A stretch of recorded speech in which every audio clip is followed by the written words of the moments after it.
అదే RTV app వార్తల్ని క్షణాల్లో చదివే అవకాశం ఉంటుంది. ఒక న్యూస్ పేపర్, ఒక టెలివిజన్ ఛానల్ మీ చేతుల్లో ఎప్పుడూ ఉంటాయి.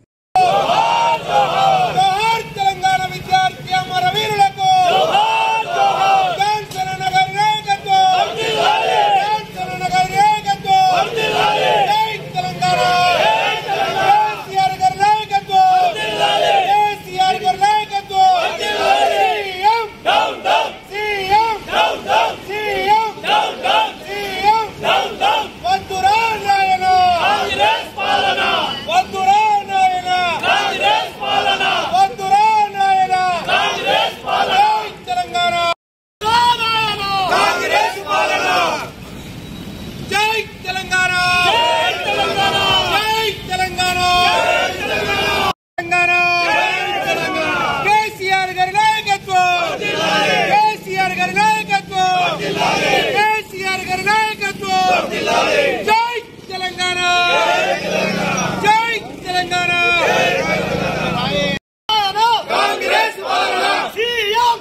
సభలో ఏదైతే గవర్నర్ ప్రసంగంపై వారు మాట్లాడవలసిందిగా కోరినప్పుడు జగదీశ్వర్ రెడ్డి గారికి స్పీకర్ గారు అవకాశం ఇచ్చినప్పుడు ఆయన మాట్లాడే సందర్భంగా ఒక పక్క కాంగ్రెస్ వాళ్ళు గోలగోల చేస్తుంటే ఆయన వారి ఈ సభలో అందరికీ సమాన హక్కులు ఉన్నాయి అనే ఉద్దేశంగా వారంటే దాన్ని వాళ్ళు ఎక్కడ మా యొక్క తప్పును దొరకబట్టి బయట తీసి శాసనసభ ద్వారా ప్రజలకు తెలియజేస్తున్న ఉద్దేశంతో కక్షపూరితంగా వాళ్ళు సభ నుండి వారిని సస్పెండ్ చేయడం జరిగింది.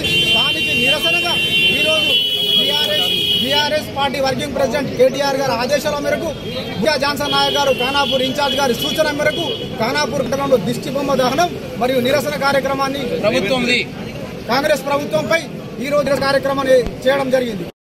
మరిన్ని వీడియోస్ కోసం ఛానల్ ని సబ్స్క్రైబ్ చేయండి. లేటెస్ట్ అప్డేట్స్ కోసం వాట్సాప్ ఛానల్ ని ఫాలో చేయండి. అండ్ లింక్ డిస్క్రిప్షన్ లో ఉంది.